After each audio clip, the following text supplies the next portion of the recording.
ਸੰਗਤ ਨੂੰ ਵਾਹਿਗੁਰੂ ਜੀ ਕਾ ਖਾਲਸਾ ਵਾਹਿਗੁਰੂ ਜੀ ਕੀ ਫਤਿਹ। 14ਵੀਂ ਅਸ਼ਟਪਦੀ ਦੀ ਕਥਾ ਚੱਲ ਰਹੀ ਹੈ।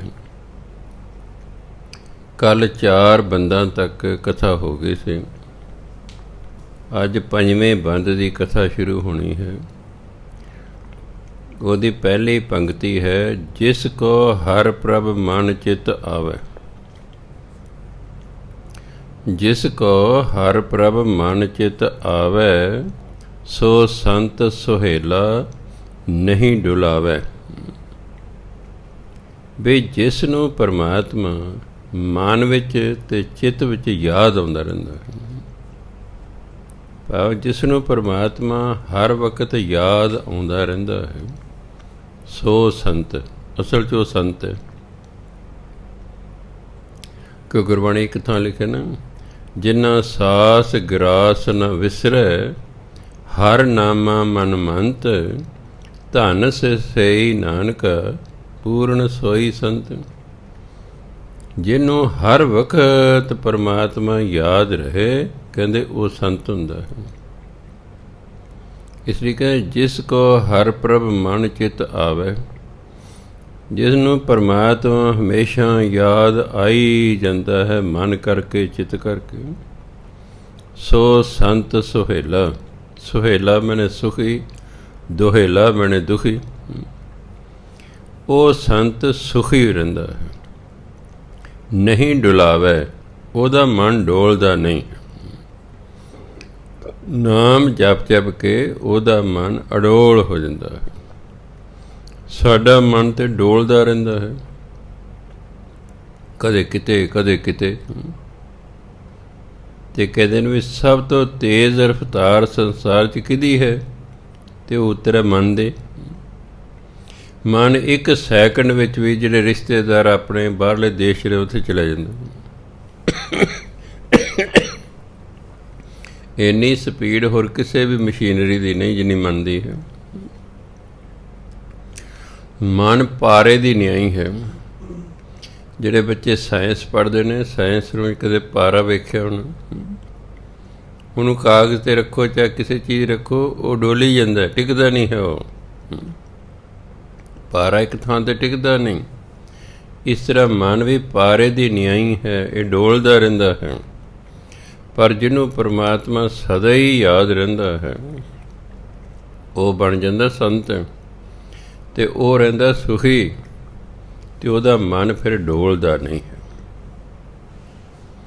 ਜਿਸ ਪ੍ਰਭ ਆਪਣਾ ਕਿਰਪਾ ਕਰੈ, ਜਿਸ 'ਤੇ ਪਰਮਾਤਮਾ ਆਪਣੀ ਕਿਰਪਾ ਕਰਦਾ ਹੈ, ਸੋ ਸੇਵਕ ਕਹੋ ਕਿਸ 'ਤੇ ਡਰੈ। ਦੱਸੋ ਉਹ ਸੇਵਕ ਪਰਮਾਤਮਾ ਦਾ ਭਗਤ ਕਿਸ ਤੋਂ ਡਰੇਗਾ? ਵੀ ਜਿਸ 'ਤੇ ਪਰਮਾਤਮਾ ਕਿਰਪਾ ਕਰ ਦਿੰਦਾ ਨਾ, ਉਹ ਫਿਰ ਕਿਸੇ ਤੋਂ ਨਹੀਂ ਡਰਦਾ।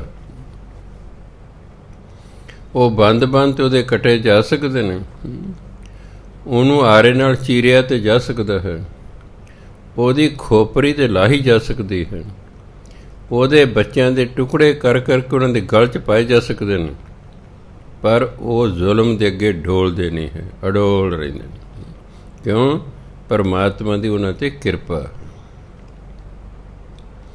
ਜੈਸਾ ਸਾ ਤੈਸਾ ਦ੍ਰਿਸ਼ਟਾਇਆ।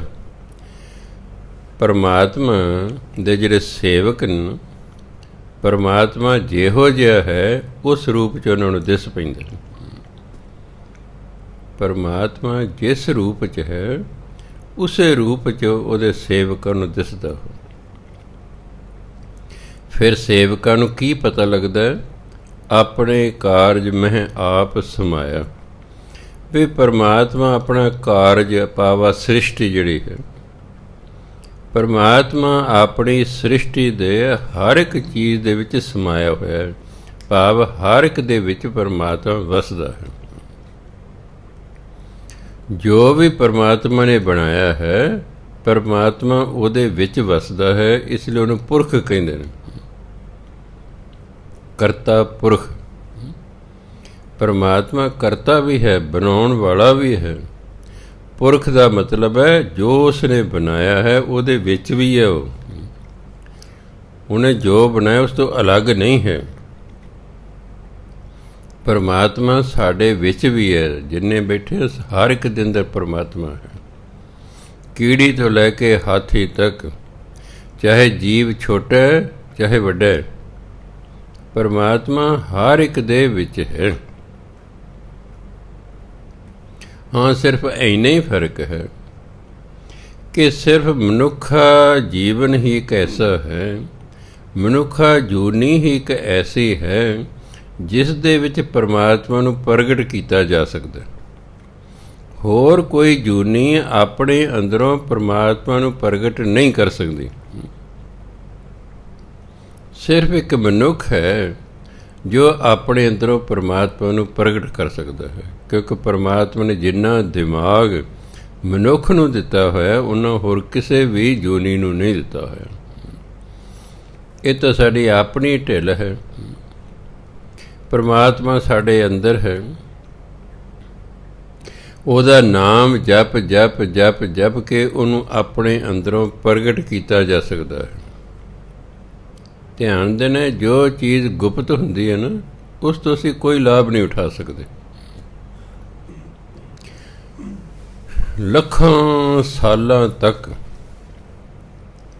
ਕਿਸੇ ਨੂੰ ਇਹ ਹੀ ਨਹੀਂ ਸੀ ਪਤਾ ਕਿ ਧਰਤੀ ਹੇਠਾਂ ਪਾਣੀ ਹੈ,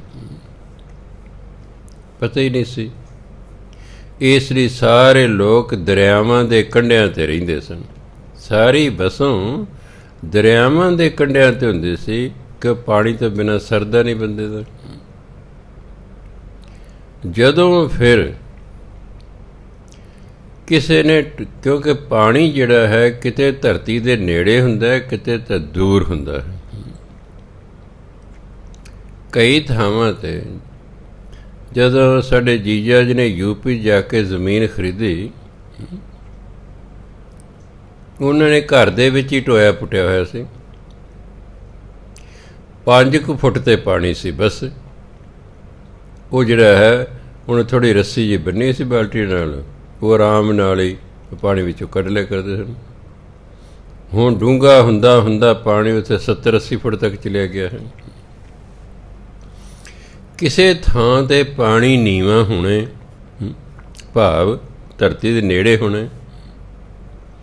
ਕਿਸੇ ਨੇ ਡੂੰਘਾ ਟੋਇਆ ਪੁੱਟਿਆ, ਹੇਠੋਂ ਪਾਣੀ ਨਿਕਲਿਆ, ਉਹਨੂੰ ਪਤਾ ਵੀ ਉਹ ਧਰਤੀ ਦੇ ਹੇਠਾਂ ਪਾਣੀ ਹੈ, ਅਤੇ ਫਿਰ ਖੂਹ ਚਾਲੂ ਹੋ ਗਏ।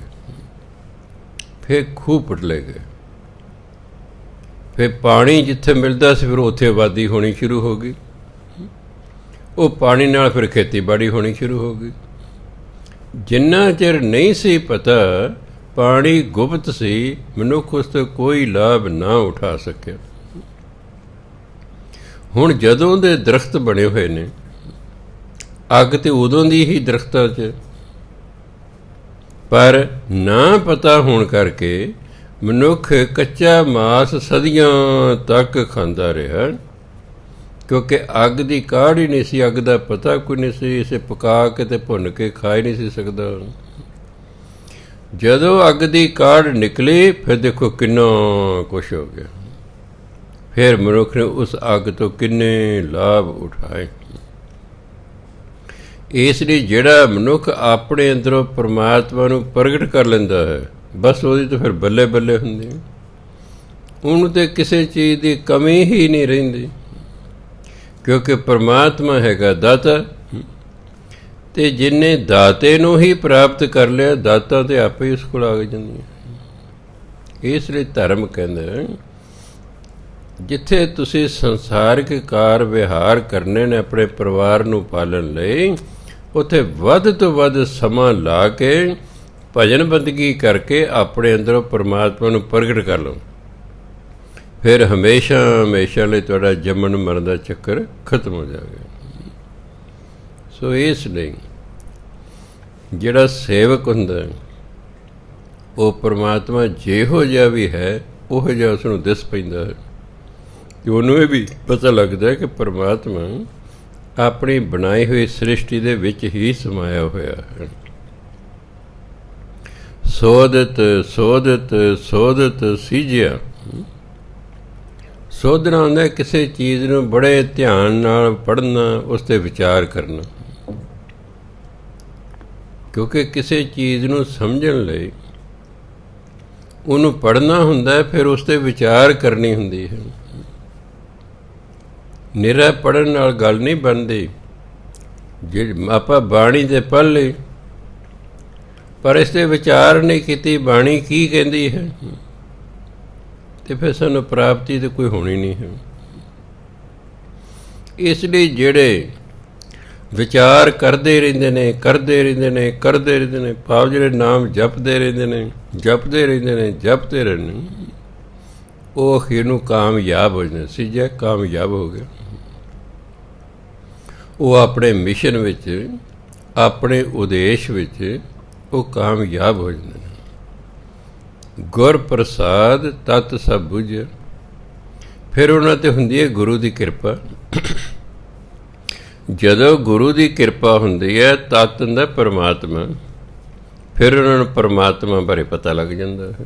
ਉਹ ਪਰਮਾਤਮਾ ਨੂੰ ਬੁੱਝ ਲੈਂਦੇ ਨੇ, ਉਹਨੂੰ ਜਾਣ ਲੈਂਦੇ ਨੇ। ਕਿਉਂਕਿ ਪਰਮਾਤਮਾ ਨੂੰ ਗੁਰੂ ਦੀ ਕਿਰਪਾ ਤੋਂ ਬਿਨਾਂ ਨਹੀਂ ਜਾਣਿਆ ਜਾ ਸਕਦਾ। ਇੱਕ ਓਂਕਾਰ ਸਤਿਗੁਰ ਪ੍ਰਸਾਦ ਆਉਂਦਾ ਨਾ। ਇੱਕ ਓਂਕਾਰ ਦੀ ਪ੍ਰਾਪਤੀ ਗੁਰੂ ਦੀ ਕਿਰਪਾ ਨਾਲ ਹੁੰਦੀ ਹੈ। ਫਿਰ ਗੁਰੂ ਮਹਾਰਾਜ ਗੁਰ ਪ੍ਰਸਾਦ ਜਦੋਂ ਹੁੰਦੀ ਹੈ, ਫਿਰ ਮਨੁੱਖ ਨੂੰ ਉਸ ਤੱਤ ਦੀ, ਉਸ ਪਰਮਾਤਮਾ ਦੀ ਸੋਝੀ ਹੋ ਜਾਂਦੀ ਹੈ। ਜਬ ਦੇਖੋ ਤਬ ਸਭ ਕੁਛ ਮੂਲ। ਫਿਰ ਉਹ ਜਿਹੜਾ ਪਰਮਾਤਮਾ ਦਾ ਸੇਵਕ ਹੈ ਨਾ, ਜਦੋਂ ਵੇਖਦਾ ਹੈ, ਜਿੱਧਰ ਵੀ ਵੇਖਦਾ ਹੈ, ਉਹ ਸੰਸਾਰ ਦਾ ਜੋ ਮੂਲ ਪਰਮਾਤਮਾ ਹੈ ਨਾ, ਉਹਨੂੰ ਇਸ ਗੱਲ ਦੀ ਸਮਝ ਆਉਂਦੀ ਹੈ ਕਿ ਜਿਹੜਾ ਸੰਸਾਰ ਦਾ ਮੂਲ ਹੈ, ਜਿਹਨੇ ਸੰਸਾਰ ਬਣਾਇਆ ਹੈ, ਉਹਨੂੰ ਉਸ ਮੂਲ ਦੀ ਸਮਝ ਆਉਂਦੀ। ਜਬ ਦੇਖੋ ਤਬ ਸਭ ਕੁਛ ਮੂਲ। ਜਦੋਂ ਦੇਖਦਾ ਤਾਂ ਫਿਰ ਉਹਨੂੰ ਪਤਾ ਲੱਗਦਾ ਕਿ ਹਰ ਇੱਕ ਦਾ ਮੂਲ ਮੁੱਢ ਪਰਮਾਤਮਾ ਹੀ ਹੈ।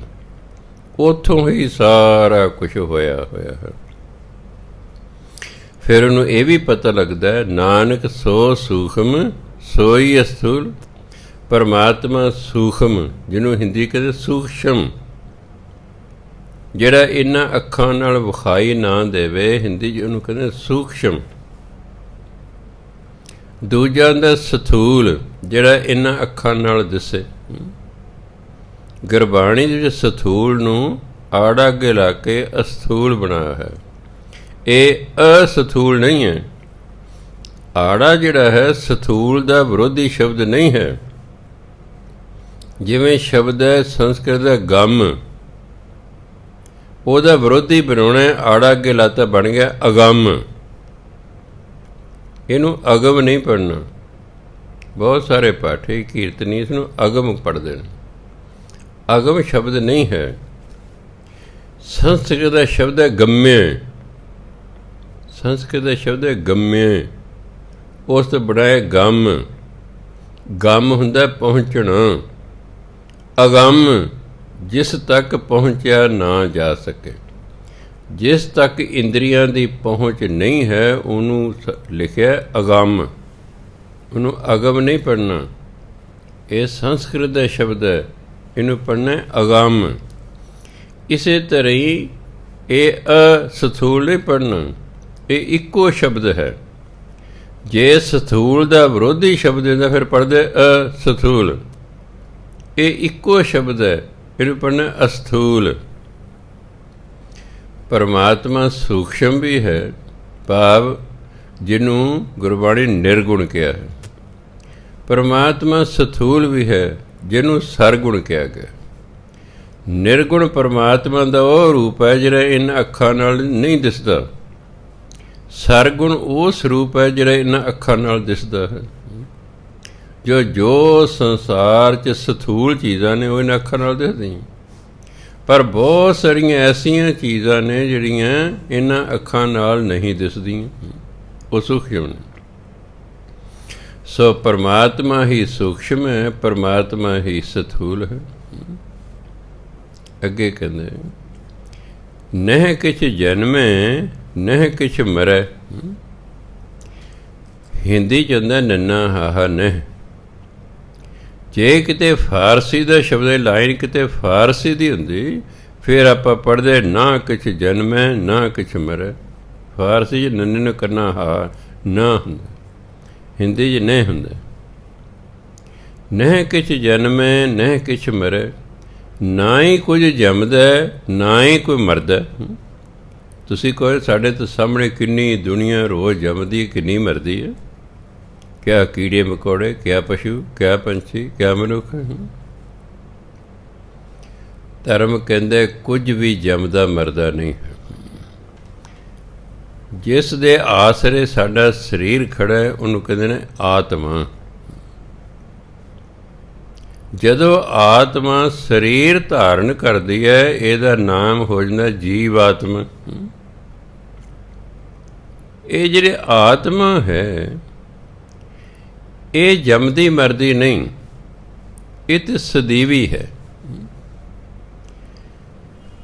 ਆਤਮਾ ਆਪਣਾ ਸਰੀਰ ਬਦਲਦੀ ਹੈ, ਕਦੇ ਬੰਦੇ ਦਾ ਸਰੀਰ ਧਾਰਨ ਕਰ ਲੈ, ਕਦੇ ਕੀੜੇ ਦਾ ਕਰ ਲੈ, ਕਦੇ ਪਸ਼ੂ ਪੰਛੀ ਦਾ ਕਰ ਲਿਆ। ਆਤਮਾ ਅਮਰ ਹੈ।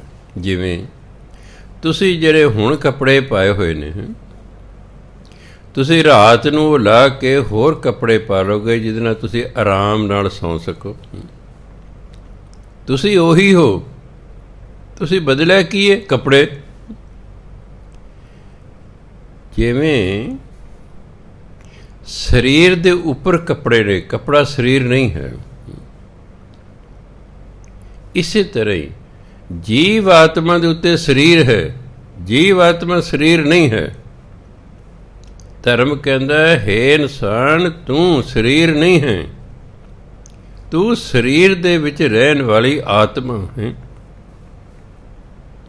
ਜਦੋਂ ਤੂੰ ਕਿਸੇ ਸਰੀਰ ਨੂੰ ਛੱਡਦੀ ਹੈ ਤਾਂ ਕਹਿੰਦੇ ਫਲਾਣਾ ਮਰ ਗਿਆ ਜੀ।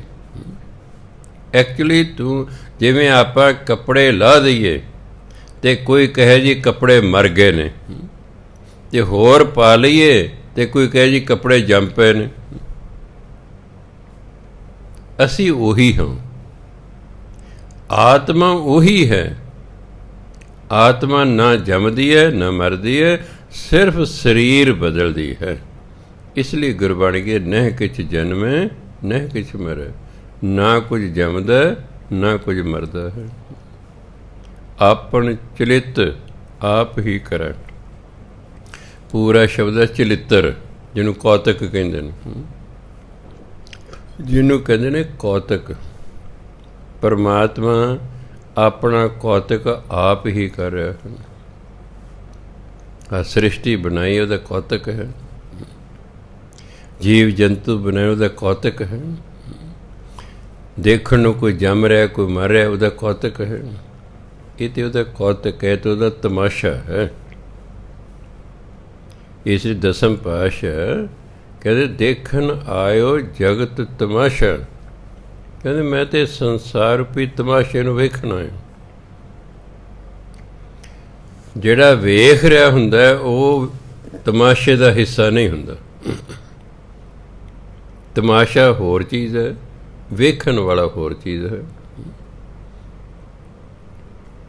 ਇਸ ਲਈ ਗੁਰੂ ਮਹਾਰਾਜ ਇਸ ਤਮਾਸ਼ੇ ਦਾ ਹਿੱਸਾ ਨਹੀਂ ਸਨ। ਉਹ ਤਾਂ ਬਸ ਇਸ ਸੰਸਾਰ ਰੂਪੀ ਤਮਾਸ਼ੇ ਨੂੰ ਵੇਖਣ ਆਏ ਸਨ। 42-43 ਸਾਲ ਜਿੰਨੇ ਉਹਨਾਂ ਨੂੰ ਉਮਰ ਦਿੱਤੀ।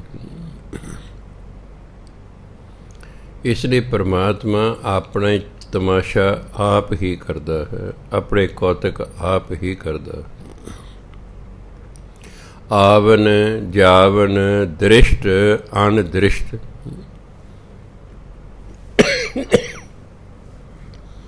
ਦ੍ਰਿਸ਼ਟੀ ਸ਼ਬਦ ਹੁੰਦਾ ਨਜ਼ਰ, ਜੋ ਅੱਖਾਂ ਨਾਲ ਦਿਸੇ। ਹਿੰਦੀ ਦੇ ਵਿੱਚ ਟੈਕੇ ਨੂੰ ਬਿਆਰੀ ਦੀ ਥਾਂ 'ਤੇ ਸੈਰੀ ਲਾਈ ਜਾਂਦੀ ਹੈ। ਹਿੰਦੀ 'ਚ ਬੋਲਿਆ ਜਾਂਦਾ ਦ੍ਰਿਸ਼ਟੀ, ਲਿਖਿਆ ਸੈਰੀ ਨਾਲ ਜਾਂਦਾ ਹੈ। ਗੁਰਬਾਣੀ 'ਚ ਕਿਉਂਕਿ ਅਖੀਰਲੇ ਅੱਖਰ ਨੂੰ ਲੱਗੀ ਹੋਈ ਸਿਹਾਰੀ, ਜਿਹੜਾ ਸਿਰਫ ਈੜੀ ਅਤੇ ਹਾਹੇ ਨਾਲ ਜਿਹੜੀ ਸਿਹਾਰੀ ਲੱਗੀ ਹੁੰਦੀ ਹੈ ਉਹ ਬੋਲਦੀ ਹੈ, ਬਾਕੀ ਨਾਲ ਨਹੀਂ ਬੋਲਦੀ। ਇਸ ਲਈ ਆਪਾਂ ਪੜ੍ਹਦੇ ਹਾਂ ਦ੍ਰਿਸ਼ਟ ਅਣਦ੍ਰਿਸ਼ਟ। ਆਵਨ ਸੰਸਾਰ 'ਚ ਆਉਣਾ ਭਾਵ ਜੰਮਣਾ, ਜਾਵਨ ਇਸ ਸੰਸਾਰ ਤੋਂ ਜਾਣਾ ਪਾ ਮਰਨਾ। ਦ੍ਰਿਸ਼ਟ ਜੋ ਇਹਨਾਂ ਅੱਖਾਂ ਨਾਲ ਦਿਸ ਰਿਹਾ ਹੈ, ਅਣਦ੍ਰਿਸ਼ਟ ਜੋ ਇਹਨਾਂ ਅੱਖਾਂ ਨਾਲ ਨਹੀਂ ਦਿਸਦਾ। ਆਗਿਆਕਾਰੀ ਧਾਰੀ ਸਭ ਸ੍ਰਿਸ਼ਟ, ਜਿੰਨੇ ਵੀ ਪਰਮਾਤਮਾ ਨੇ ਸ੍ਰਿਸ਼ਟੀ ਬਣਾਈ ਹੈ, ਜਿੰਨੇ ਵੀ ਜੀਵ ਜੰਤੂ ਬਣਾਏ ਨੇ, ਉਹ ਸਭ ਪਰਮਾਤਮਾ ਦੇ ਆਗਿਆਕਾਰੀ ਨੇ। ਉਹ ਆਪਣੀ ਮਰਜ਼ੀ ਨਹੀਂ ਕਰ ਸਕਦੇ, ਉਹਦੀ ਆਗਿਆ 'ਚ ਨੇ। ਤਾਂ ਇਹ ਕਹਿੰਦੇ ਜਿਤ ਜਿਤ ਲਾਵੋ ਤਿਤ ਤਿਤ ਲਗਨ। ਵੀ ਜਿਸ ਜਿਸ ਪਾਸੇ ਪਰਮਾਤਮਾ ਜੀਵ ਨੂੰ ਲਾਉਂਦਾ ਹੈ, ਜੀਵ ਉਸੇ ਪਾਸੇ ਲੱਗਿਆ ਹੋਇਆ ਹੈ। ਇਸ ਲਈ ਜੋ ਵੀ ਪਰਮਾਤਮਾ ਨੇ ਸ੍ਰਿਸ਼ਟੀ 'ਚ ਬਣਾਇਆ ਹੋਇਆ, ਉਹ ਸਭ ਉਹਦੇ ਆਗਿਆਕਾਰੀ ਹੈ, ਉਹਦੇ ਹੁਕਮ 'ਚ ਨੇ। ਦੇਖਣ ਨੂੰ ਐਂ ਲੱਗਦਾ ਆਪਣੀ ਮਰਜ਼ੀ ਕਰ ਰਹੇ ਨੇ, ਪਰ ਹੁੰਦੇ ਉਹਦੇ ਹੁਕਮ 'ਚ ਨੇ। ਉਹੀ ਕੁਛ ਕਰਦੇ ਨੇ ਜੋ ਉਹ ਕਹਿੰਦਾ ਹੈ। ਜਿਨ੍ਹਾਂ ਨੂੰ ਇਸ ਗੱਲ ਦੀ ਸਮਝ ਆ ਜਾਂਦੀ ਹੈ, ਉਹ ਕੋਈ ਪਰਮਾਤਮਾ ਦੇ ਕੰਮਾਂ 'ਤੇ ਕਿੰਤੂ ਪਰੰਤੂ ਨਹੀਂ ਕਰਦੇ। ਉਹ ਕੋਈ ਕਿੰਤੂ ਪਰੰਤੂ ਨਹੀਂ ਕਰਦੇ। ਵੀ ਪਰਮਾਤਮਾ ਸਾਡੇ ਤੋਂ ਵੱਧ ਸਿਆਣਾ, ਉਹਨੇ ਸਾਨੂੰ ਪੈਦਾ ਕੀਤਾ ਹੈ। ਤੁਸੀਂ ਫਿਲਮਾਂ 'ਚ ਵੀ ਦੇਖਿਆ ਹੁਣ, ਇਹ ਤਾਂ ਡਾਇਰੈਕਟਰ ਦੀ ਮਰਜ਼ੀ ਹੈ, ਕਿਸੇ ਨੂੰ ਹੀਰੋ ਬਣਾਉਂਦਾ ਹੈ, ਕਿਸੇ ਨੂੰ ਵਿਲਨ ਬਣਾਉਂਦਾ ਹੈ। ਬੰਦੇ ਉਹੀ ਹੁੰਦੇ ਨੇ, ਉਹ ਬੰਦੇ ਮਾੜੇ ਨਹੀਂ ਹੁੰਦੇ ਉਂਝ, ਉਹ ਡਾਕੂ ਉਂਝ ਨਹੀਂ ਹੁੰਦੇ, ਉਹਨਾਂ ਡਾਕੂ ਦਾ ਰੋਲ ਦੇ ਦਿੱਤਾ ਜਾਂਦਾ ਹੈ। ਕਦੇ ਉਸੇ ਡਾਕੂ ਨੂੰ ਹੀਰੋ ਵੱਲ ਰੋਲ ਦੇ ਦਿੱਤਾ ਜਾਂਦਾ ਹੈ। ਇਹ ਤਾਂ ਡਾਇਰੈਕਟਰ ਦੀ ਮਰਜ਼ੀ ਹੈ, ਉਹ ਕਿਸ ਕੰਮ 'ਤੇ ਲਾਉਂਦਾ ਹੈ। ਜਦੋਂ ਜਿਹੜੀ ਬੀਬੀ ਸੀਤਾ ਬਣੀ, ਜਿਹੜਾ ਰਮਾਇਣ ਬਣੀ, ਕਿੰਨੇ ਸਾਲ ਤਕਰੀਬਨ ਲੋਕ ਵੇਖਦੇ ਰਹੇ। ਉਹ ਬੜਾ ਉਸ ਬੀਬੀ ਪ੍ਰਤੀ ਲੋਕਾਂ ਦੀ ਸ਼ਰਧਾ ਭਾਵਨਾ ਹੋ ਗਈ ਹੈ। ਜਦੋਂ ਸੀਰੀਅਲ ਮੁੱਕ ਗਿਆ, ਉਹਨੇ ਕਿਸੇ ਹੋਰ ਫਿਲਮ 'ਚ ਕੰਮ ਕੀਤਾ, ਉੱਥੇ ਨੱਚ ਰਹੀ ਹੈ, ਸਭ ਕੁਛ ਕਰ ਰਹੀ ਹੈ, ਲੋਕ ਹੱਕੇ ਬੱਕੇ ਹੋ ਗਏ ਵੀ ਇਹ ਕੀ। ਲੋਕਾਂ ਨੇ ਉਂਝ ਹੀ ਸੋਚ ਲਿਆ ਉਸ ਨੂੰ। ਉਹਨਾਂ ਨੂੰ ਲੋਕਾਂ ਨੂੰ ਇਹ ਨਹੀਂ ਪਤਾ ਵੀ ਇਹ ਸੀਤਾ ਨਹੀਂ ਹੈ, ਇਹ ਤਾਂ ਸੀਤਾ ਦਾ ਪਾਠ ਕਰ ਰਹੀ ਹੈ। ਵੀ ਸੀਤਾ ਥੋੜ੍ਹਾ ਹੀ ਹੈ, ਇਹ ਤਾਂ ਸੀਤਾ ਦਾ ਪਾਠ ਕਰ ਰਹੀ ਹੈ। ਡਾਇਰੈਕਟਰ ਨੇ ਉਹਨੂੰ ਸੀਤਾ ਦਾ ਪਾਠ ਦਿੱਤਾ, ਅਗਲੀ ਫਿਲਮ 'ਚ ਉਹਨੂੰ ਜਿਹੜਾ ਹੋਰ ਹੀਰੋਇਨ ਦਾ ਕਾਸੇ ਹੋਰ ਦਾ ਪਾਠ ਦਿੱਤਾ। ਸਾਨੂੰ ਨਾ ਸੋਝੀ ਹੋਣ ਕਰਕੇ ਅਸੀਂ ਹੈਰਾਨ ਵੀ ਹੈ। ਬੜੇ ਲੋਕ ਹਨ, ਕਮਾਲ ਹੈ। ਉੱਥੇ ਤਾਂ ਸੀਤਾ ਬੜੀ ਸੀ, ਇੱਥੇ ਨੱਚ ਰਹੀ ਹੈ। ਕਮਲ, ਉਹ ਤਾਂ ਪਾਠ ਹੈ। ਇਸ ਤਰ੍ਹਾਂ ਪਰਮਾਤਮਾ ਪਾਠ ਸਾਨੂੰ ਦਾ, ਤੂੰ ਆਹ ਕਰਨਾ, ਤੂੰ ਆਹ ਕਰਨਾ। ਜਿੰਨਾ ਚਿਰ ਕਿਸੇ ਤੋਂ ਡਾਕੇ ਮਰਵਾਣੇ ਹੁੰਦੇ ਨੇ, ਉਹ ਡਾਕੇ ਮਰਵਾਈ ਜਾਂਦਾ। ਫਿਰ ਅਚਾਨਕ ਉਹਦਾ ਪਾਠ ਬਦਲ ਦਿੰਦਾ ਵੀ ਹੁਣ ਤੂੰ ਸਾਧ ਵਾਲਾ ਪਾਠ ਕਰ। ਅਤੇ ਗੁਰੂ ਨਾਨਕ ਵਰਗੇ ਉਹਨੂੰ ਟੱਕਰ ਜਾਂਦੇ ਨੇ, ਰਾਤੇ ਰਾਤ ਹੀ ਬਦਲ ਦਿੰਦੇ ਨੇ। ਅਗਲੇ ਦਿਨ ਉਹ ਸਾਧ ਬਣ ਜਾਂਦਾ। ਲੋਕ ਹੈਰਾਨ ਹੁੰਦੇ ਨੇ ਵੀ ਕੱਲ੍ਹ ਤੱਕ ਤੇ ਡਾਕੂ ਸੀ, ਅੱਜ ਸਾਧ ਕਿਵੇਂ ਬਣ ਗਏ। ਪਰਮਾਤਮਾ ਨੇ ਪਹਿਲਾਂ ਉਹਨੂੰ ਡਾਕੂ ਦਾ ਰੋਲ ਦਿੱਤਾ ਸੀ, ਬਾਅਦ 'ਚ ਉਹਨੂੰ ਸਾਧ ਦਾ ਰੋਲ ਦਿੱਤਾ। ਬਸ ਇੰਨਾ ਹੀ ਹੈ। ਇਹ ਨਾ ਫਿਰ ਆਪਾਂ ਨੂੰ ਇਹਨਾਂ ਗੱਲਾਂ ਦਾ ਸਮਝ ਹੋਣ ਕਰਕੇ ਆਪਾਂ ਨੂੰ ਬੜਾ ਅਜੀਬ ਲੱਗਦਾ ਹੈ ਵੀ ਬੰਦਾ ਰਾਤੇ ਰਾਤ ਕਿਵੇਂ ਬਦਲ ਗਿਆ। ਉਹਦਾ ਰਾਤ ਨੂੰ ਪਹਿਲਾ ਰੋਲ ਖਤਮ ਹੋ ਗਿਆ, ਜਦੋਂ ਦਿਨ ਚੜ੍ਹਿਆ ਦੂਜਾ ਰੋਲ ਸ਼ੁਰੂ ਹੋ ਗਿਆ। ਬਸ ਇਸ ਤਰ੍ਹਾਂ। ਇਸ ਲਈ ਗੁਰੂ ਮਹਾਰਾਜ ਕਹਿੰਦੇ ਆਪੇ ਆਪ ਸਗਲ ਮਹਿ ਆਪ। ਪਰਮਾਤਮਾ ਪਹਿਲਾਂ ਤਾਂ ਆਪਣੇ ਆਪ ਤੋਂ ਹੈ, ਉਹਨੂੰ ਕਿਸੇ ਨੇ ਬਣਾਇਆ ਨਹੀਂ ਹੈ, ਉਹ ਆਪਣੇ ਆਪ ਤੋਂ। ਅਤੇ ਸਾਰਿਆਂ ਵਿੱਚ ਉਹੀ ਹੈ ਜਿਹੜਾ ਆਪਣੇ ਆਪ ਤੋਂ ਹੈ, ਉਹ ਸਾਰਿਆਂ ਦੇ ਵਿੱਚ ਹੈ। ਅਨੇਕ ਜੁਗਤ ਰਚ ਥਾਪ ਉਥਾਪ, ਅਨੇਕਾਂ ਤਰੀਕਿਆਂ ਨਾਲ ਉਹ ਰਚਨਾ ਕਰਦਾ ਹੈ ਅਤੇ ਆਪਣੀ ਰਚਨਾ ਬਣਾਈ ਨੂੰ ਨਾਸ ਵੀ ਕਰਦਾ। ਉਥਾਪ ਹੁੰਦਾ ਨਾਸ ਕਰ ਦੇਣਾ, ਥਾਪ ਹੁੰਦਾ ਬਣਾਉਣਾ, ਉਥਾਪ ਦਾ ਨਾਸ ਕਰ ਦੇਣਾ। ਅਨੇਕਾਂ ਤਰੀਕਿਆਂ ਨਾਲ ਉਹ ਰਚਨਾ ਕਰਦਾ ਹੈ ਅਤੇ ਫਿਰ ਉਹਨਾਂ ਨੂੰ ਨਾਸ ਵੀ ਕਰ ਸਕਦਾ ਹੈ। ਅਬਿਨਾਸ਼ੀ ਪਰਮਾਤਮਾ ਸਦਾ ਰਹਿਣ ਵਾਲਾ, ਅਬਿਨਾਸ਼ੀ ਹੁੰਦਾ ਜਿਹਦਾ ਨਾਸ ਨਾ ਹੋਵੇ, ਜਿਹੜਾ ਸਦਾ ਰਹਿਣ ਵਾਲਾ ਹੋਵੇ। ਅਬਿਨਾਸ਼ੀ ਨਾਹੀ ਕਿਛ ਖੰਡ, ਪਰਮਾਤਮਾ ਅਬਿਨਾਸ਼ੀ ਹੈ, ਉਹਦਾ ਕੋਈ ਵੀ ਹਿੱਸਾ ਨਾਸ਼ ਨਹੀਂ ਹੁੰਦਾ, ਉਹਦਾ ਕੁਝ ਵੀ ਨਾਸ਼ ਨਹੀਂ ਹੁੰਦਾ। ਖੰਡ ਨਾਸ਼ ਹੋਣਾ, ਪਰਮਾਤਮਾ ਅਬਿਨਾਸ਼ੀ ਹੈ, ਉਹ ਸਦਾ ਰਹਿਣ ਵਾਲਾ ਹੈ, ਉਹਦਾ ਕੁਝ ਵੀ ਨਾਸ਼ ਨਹੀਂ ਹੁੰਦਾ। ਧਾਰਨ ਧਾਰ ਰਹਿਓ ਬ੍ਰਹਮੰਡ, ਪਰਮਾਤਮਾ ਨੇ ਪਤਾ ਹੀ ਨਹੀਂ ਕਿੰਨੇ ਬ੍ਰਹਮੰਡ ਬਣਾਏ। ਜੇ ਤਾਂ ਡੱਡੇ ਨੂੰ ਔਂਕੜ ਹੁੰਦਾ ਫਿਰ ਤਾਂ ਇੱਕੋ ਹੀ ਬ੍ਰਹਮੰਡ ਹੋਣਾ ਸੀ ਜਿੱਥੇ ਅਸੀਂ ਰਹਿ ਰਹੇ ਹਾਂ। ਸੂਰਜ ਹੁੰਦਾ, ਬ੍ਰਹਮੰਡ 'ਚ ਤਾਰੇ ਹੁੰਦੇ ਨੇ, ਚੰਦਰਮਾ ਹੁੰਦੇ ਨੇ, ਗ੍ਰਹਿ ਹੁੰਦੇ ਨੇ। ਜਿਵੇਂ ਸਾਡਾ ਸੂਰਜ ਹੈ, ਇਹਦੇ ਦੁਆਲੇ 9 ਨੇ, ਪਹਿਲਾਂ 9 ਗ੍ਰਹਿ ਹੁੰਦੇ, ਇੱਕ 10ਵਾਂ ਲੱਭ ਲਿਆ, ਉਸ ਦਾ ਹੌਲੀ ਹੌਲੀ ਹੋਰ ਲੱਭ ਲੈਣ। 30-31 ਉਪਗ੍ਰਹਿ ਨੇ ਜਿਹਨੂੰ ਚੰਦਰਮਾ ਕਹਿੰਦੇ ਨੇ। ਧਰਤੀ ਹੈ, ਸਾਡੀ ਧਰਤੀ ਹੈ, ਗ੍ਰਹਿ ਹੈ, ਧਰਤੀ ਸਾਡੀ ਗ੍ਰਹਿ ਹੈ। ਇਹ ਸਾਰੇ ਸੂਰਜ ਦੇ ਦੁਆਲੇ ਘੁੰਮਦੇ ਨੇ। ਜਿਹੜੇ ਗ੍ਰਹਿ ਉਪਗ੍ਰਹਿ ਹੁੰਦੇ ਨੇ ਸਾਰੇ ਸੂਰਜ ਦੇ ਦੁਆਲੇ ਘੁੰਮਦੇ ਨੇ। ਇਸ ਸੂਰਜ ਨੂੰ, ਚੰਨ ਨੂੰ, ਤਾਰਿਆਂ ਨੂੰ, ਧਰਤੀਆਂ ਨੂੰ, ਗ੍ਰਹਿ ਰਲਾ ਕੇ ਬ੍ਰਹਮੰਡ ਆਖਦੇ ਨੇ। ਇੱਕ ਬ੍ਰਹਮੰਡ ਨਹੀਂ, ਪਤਾ ਹੀ ਨਹੀਂ ਕਿੰਨੇ ਕਿੰਨੇ, ਪਤਾ ਹੀ ਨਹੀਂ ਕਿੰਨੇ ਕਿੰਨੇ। ਤਾਰਨ ਤਾਰ ਰਹਿਓ ਬ੍ਰਹਮੰਡ, ਪਰਮਾਤਮਾ ਨੇ ਬ੍ਰਹਮੰਡ ਬਣਾਏ ਅਤੇ ਉਹਨਾਂ ਨੂੰ ਓਟ ਆਸਰਾ ਵੀ ਦਾ ਟਿਕਾਇਆ ਵੀ ਹੈ। ਕਿਸੇ ਦੇ ਹੇਠਾਂ ਕੋਈ ਥੰਮਲਾ ਨਹੀਂ ਹੈਗਾ। ਪੁਰਾਤਨ ਜ਼ਮਾਨੇ ਕੇ ਧਰਤੀ ਜੀ ਬਲਦਾਂ ਦੇ ਸਿੰਘਾਂ 'ਤੇ ਖੜੀ ਹੈ। ਜਦੋਂ ਬਲਦ ਦਾ ਸਿੰਘ ਥੱਕ ਜਾਂਦਾ ਹੈ, ਉਹ ਜੋ ਧਰਤੀ ਨੂੰ ਦੂਜੇ ਸਿੰਘ 'ਤੇ ਚੁੱਕਦਾ, ਧਰਤੀ ਹਿਲਦੀ, ਕਹਿੰਦੇ ਭੁਚਾਲ ਆ ਜਾਂਦਾ ਹੈ। ਇਹ ਪਹਿਲਾਂ ਕੀ ਕਹਿੰਦੇ ਗੁਰੂ ਨਾਨਕ ਦੇਵ ਕਹਿੰਦੇ ਧਰਤੀ ਦੇ ਹੇਠਾਂ ਕੋਈ ਬਲਦ ਨਹੀਂ ਖੜਾ। ਫਰਜ਼ ਕਰੋ ਮੰਨ ਲਓ ਧਰਤੀ ਬਲਦ ਦੇ ਆਸਰੇ ਖੜੀ ਹੈ, ਫਿਰ ਬਲਦ ਕਿਹਦੇ ਆਸਰੇ ਖੜਾ ਹੈ? ਉਹ ਕਿਹਦੇ ਆਸਰੇ ਖੜਾ ਹੈ? ਚਲੋ ਮੰਨ ਲਓ ਵੀ ਧਰਤੀ ਦੇ ਬਲਦ ਦੇ ਆਸਰੇ ਖੜੇ ਹੈ, ਅਤੇ ਬਲਦ ਕਿਹਦੇ ਆਸਰੇ 'ਤੇ ਖੜਾ ਹੈ? ਇਸ ਲਈ ਕਿ ਧਰਤੀ ਦੇ ਪਰਮਾਤਮਾ ਦੇ ਆਸਰੇ ਖੜੀ ਹੈ, ਉਹਦੇ ਕਾਨੂੰਨ ਅਨੁਸਾਰ ਹੈ। ਸਭ ਦਾ ਆਧਾਰ, ਸਭ ਦਾ ਆਸਰਾ ਪਰਮਾਤਮਾ ਹੀ ਹੈ। ਸਾਰੇ ਬ੍ਰਹਮੰਡਾਂ ਦਾ ਆਧਾਰ ਜਿਹੜਾ ਪਰਮਾਤਮਾ ਹੈ। ਉਹਨੇ ਬਣਾਏ ਨੇ, ਉਹਨੇ ਹੀ ਇਹਨਾਂ ਨੂੰ ਟਿਕਾਇਆ ਹੋਇਆ ਹੈ। ਅਲਖ, ਇਹਨੂੰ ਅਲਖ ਨਹੀਂ ਪੜ੍ਹਨਾ, ਇਹ ਲੱਖ ਦਾ ਵਿਰੋਧੀ ਸ਼ਬਦ ਹੈ। ਲੱਖ ਹੁੰਦਾ ਜਾਣ ਲੈਣਾ, ਅਲਖ ਹੁੰਦਾ ਜਿਹਨੂੰ ਅਸੀਂ ਜਾਣ ਨਾ ਸਕੀਏ।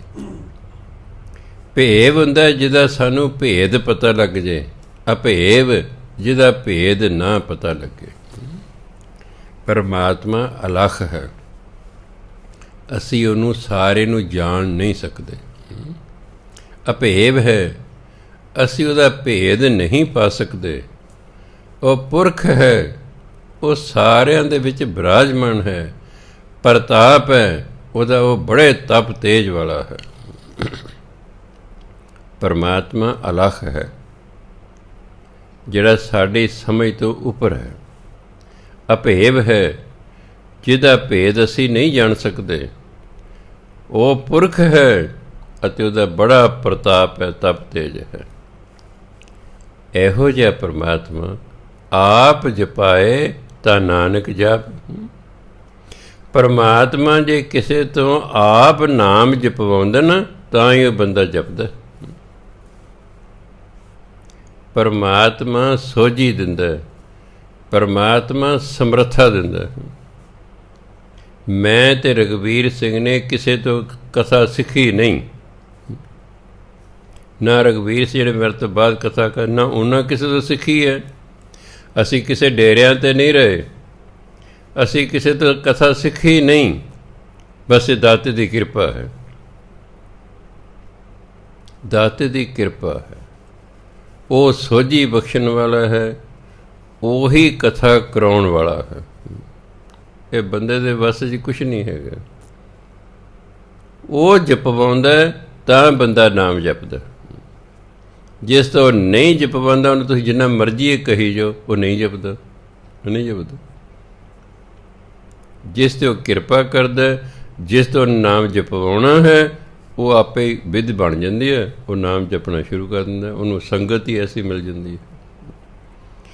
ਆਪ ਜਪਾਏ ਤਾਂ ਨਾਨਕ ਜਾਪ। ਗੁਰੂ ਮਹਾਰਾਜ ਕਹਿੰਦੇ ਜਿਸ ਤੋਂ ਪਰਮਾਤਮਾ ਆਪਣਾ ਨਾਮ ਜਪਵਾਉਂਦਾ ਹੈ ਉਹੀ ਪਰਮਾਤਮਾ ਦਾ ਨਾਮ ਜਪਦਾ ਹੈ। ਜਿਨ ਪ੍ਰਭ ਜਾਤਾ ਸੋ ਸੋਭਾਵੰਤ। ਜਿਨ, ਇਹ ਬਹੁਵਚਨ ਹੈ।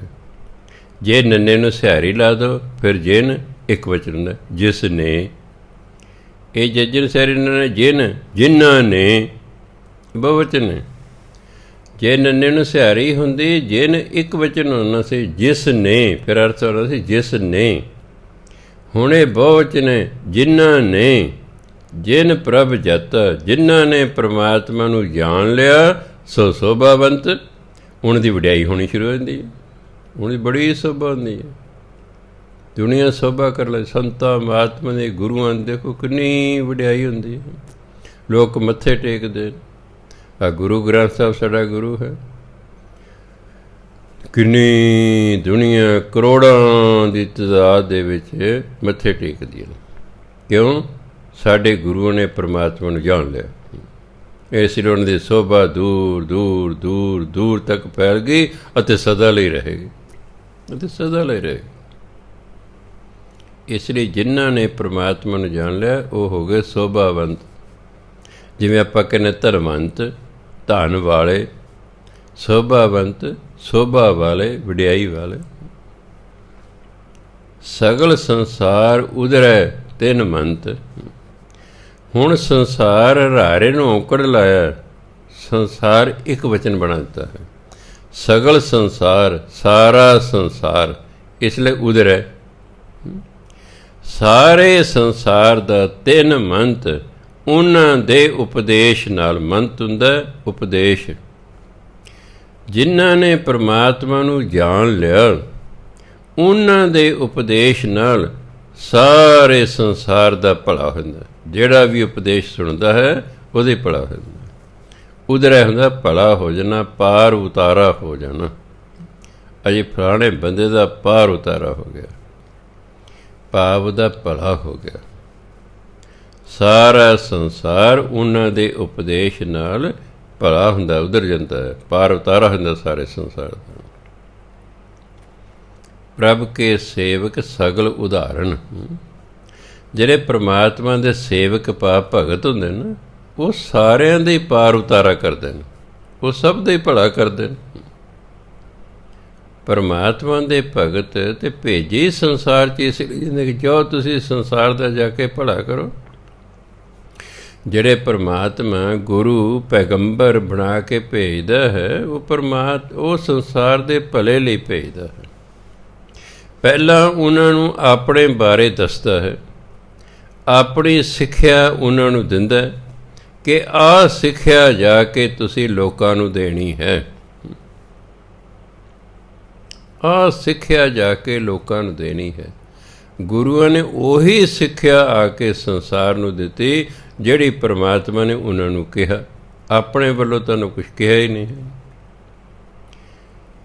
ਮੈਂ ਭਾਵ ਆਪਣੇ ਵਿਚਾਰ ਮਨੁੱਖ 'ਚ ਉਹਨਾਂ ਚਿਰ ਹੀ ਰਹਿੰਦੇ ਨੇ ਜਿੰਨਾ ਚਿਰ ਉਹ ਬ੍ਰਹਮ ਗਿਆਨੀ ਨਹੀਂ।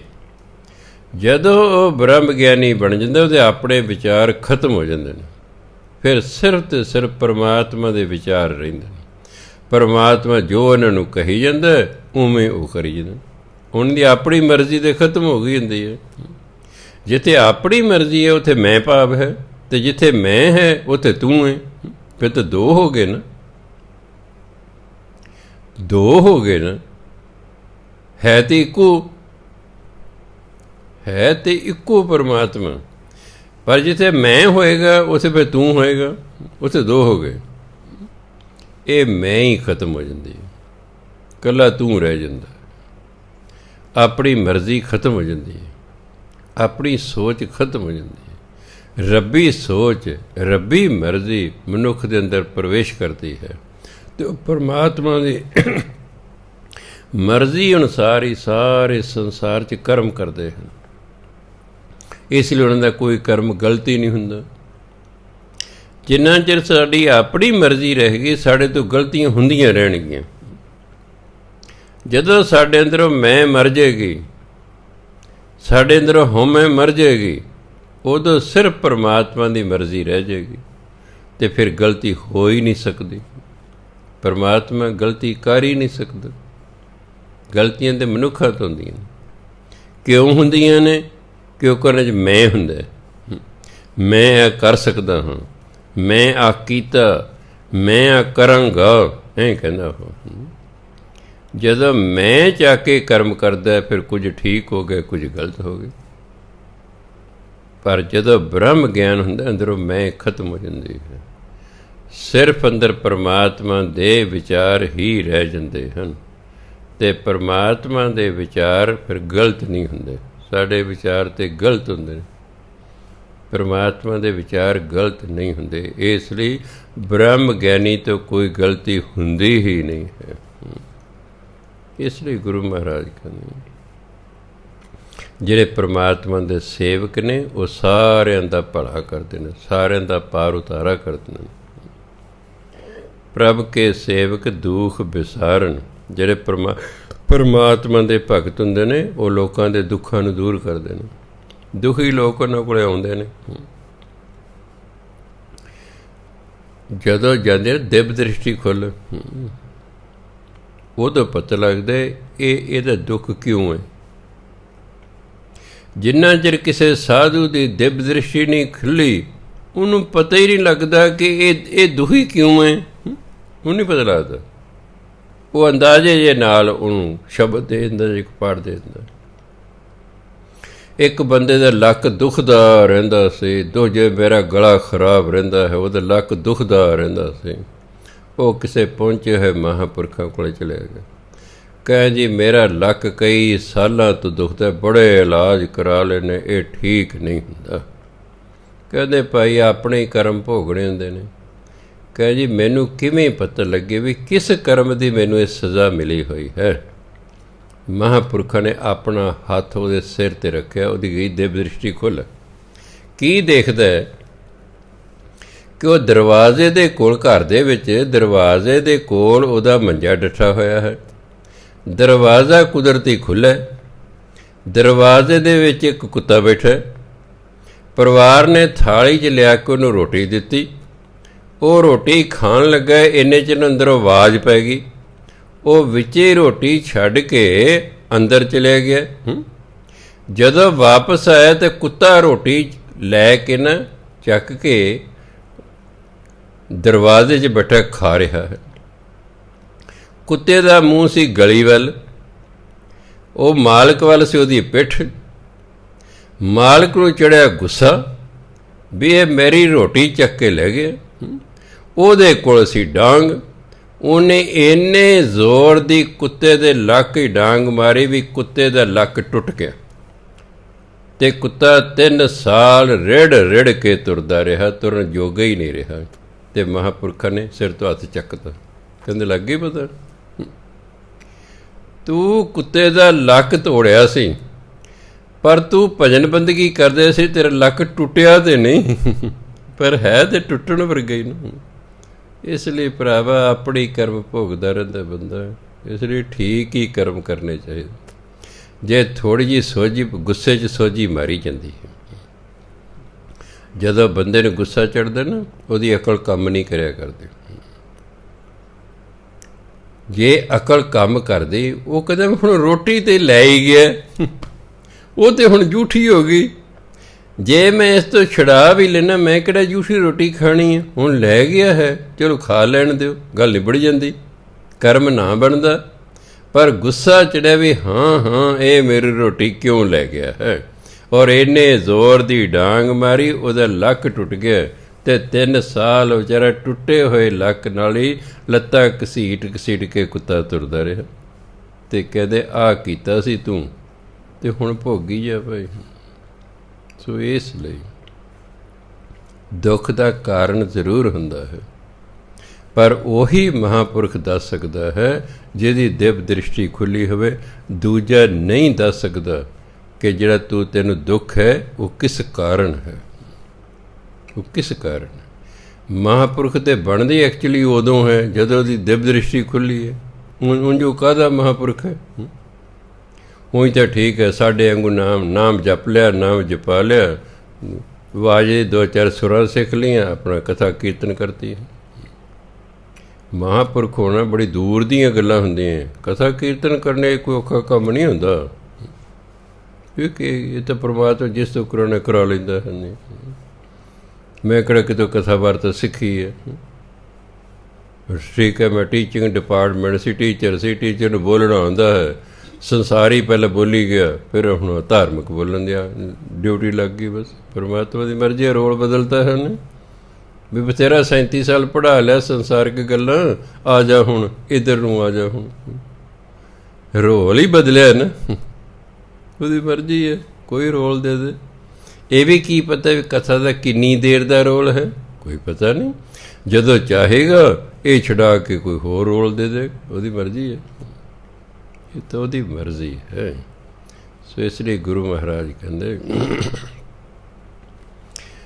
ਆਪ ਫਿਰ ਪ੍ਰਭ ਕੇ ਸੇਵਕ ਦੁੱਖ ਵਿਸਾਰਨ। ਜਿਹੜੇ ਪ੍ਰਮਾਤਮਾ ਦੇ ਭਗਤ ਨੇ ਉਹ ਲੋਕਾਂ ਦੇ ਦੁੱਖਾਂ ਨੂੰ ਦੂਰ ਕਰਦੇ ਹਨ। ਆਪੇ ਮੇਲ ਲੈ ਕਿਰਪਾਲ। ਪਰਮਾਤਮਾ ਜੋ ਕਿਰਪਾਲੂ ਹੈ, ਫਿਰ ਆਪਣੇ ਭਗਤਾਂ ਨੂੰ, ਆਪਣੇ ਸੇਵਕਾਂ ਨੂੰ ਆਪਣੇ ਨਾਲ ਮਿਲਾ ਲੈਂਦਾ ਹੈ। ਗੁਰ ਕਾ ਸ਼ਬਦ ਜਪ ਭੈ ਨਿਹਾਲ। ਫਿਰ ਉਹ ਗੁਰੂ ਦਾ ਦਿੱਤਾ ਸ਼ਬਦ ਗੁਰਮੰਤਰ, ਉਹਨੂੰ ਜਪ ਜਪ ਕੇ ਨਿਹਾਲ ਹੋ ਜਾਂਦਾ ਹੋਣਾ ਹੁੰਦਾ, ਜਿਉਂਦੇ ਹੀ ਮੁਕਤ ਹੋ ਜਾਣਾ। ਉਹ ਪਰਮਾਤਮਾ ਦਾ ਗੁਰੂ ਦਾ ਦਿੱਤਾ ਹੋਇਆ ਸ਼ਬਦ ਦਾ ਜਾਪ ਕਰ ਕਰਕੇ ਉਹ ਨਿਹਾਲ ਹੋ ਜਾਂਦੇ ਹਨ, ਜੀਵਨ ਮੁਕਤ ਹੋ ਜਾਂਦੇ ਹਨ। ਉਨਕੀ ਸੇਵਾ ਸੋਈ ਲਾਗੇ। ਜਿਹੜੇ ਪਰਮਾਤਮਾ ਦੇ ਸੇਵਕ ਨੇ ਨਾ, ਉਹਨਾਂ ਦੀ ਸੇਵਾ 'ਚ ਵੀ ਉਹੀ ਲੱਗਦਾ ਹੈ। ਹਰ ਇੱਕ ਨਹੀਂ ਸੇਵਾ ਕਰ ਸਕਦਾ ਹੁੰਦਾ। ਸਾਧੂਆਂ ਸੰਤਾਂ ਦੀ, ਗੁਰੂ ਦੀ ਸੇਵਾ ਉਹੀ ਕਰਦਾ ਜਿਸ ਨੂੰ ਕਿਰਪਾ ਕਰੈ ਵੱਡ ਭਾਗੈ। ਇਹਨੂੰ ਕਰੈ ਨਹੀਂ ਪੜ੍ਹਨਾ, ਇਹ ਪੜ੍ਹਨਾ ਕਰੈ, ਕਰਦਾ ਹੈ। ਜਿਸ ਤੇ ਪਰਮਾਤਮਾ, ਜਿਸ ਵੱਡੇ ਭਾਗਾਂ ਵਾਲੇ ਤੇ ਪਰਮਾਤਮਾ ਕਿਰਪਾ ਕਰਦਾ ਨਾ, ਭਗਤਾਂ ਦੀ ਸੇਵਾ, ਸਾਧੂ ਦੀ ਸੇਵਾ ਉਹੀ ਕਰਨ ਲੱਗਦਾ। ਇਹ ਤਾਂ ਪਰਮਾਤਮਾ ਦੀ ਕਿਰਪਾ ਹੁੰਦੀ ਹੈ।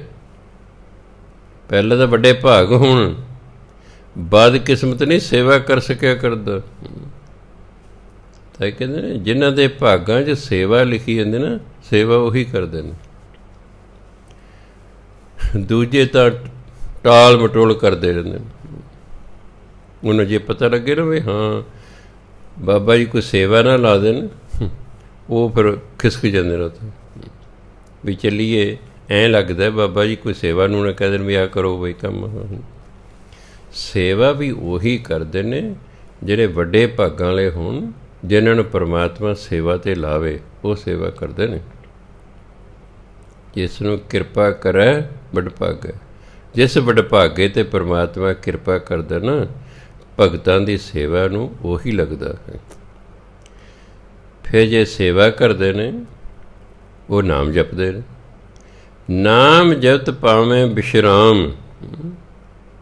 ਅਸੀਂ ਵਿਸ਼ਰਾਮ ਨਹੀਂ ਪਾਉਂਦੇ, ਕਦੇ ਕਿਸੇ ਜਨਮ 'ਚ, ਕਦੇ ਕਿਸੇ ਜੂਨੀ 'ਚ, ਕਦੇ ਕਿਸੇ ਜੂਨੀ 'ਚ, ਕਦੇ ਕਿਸੇ ਜੂਨੀ 'ਚ ਹੈ।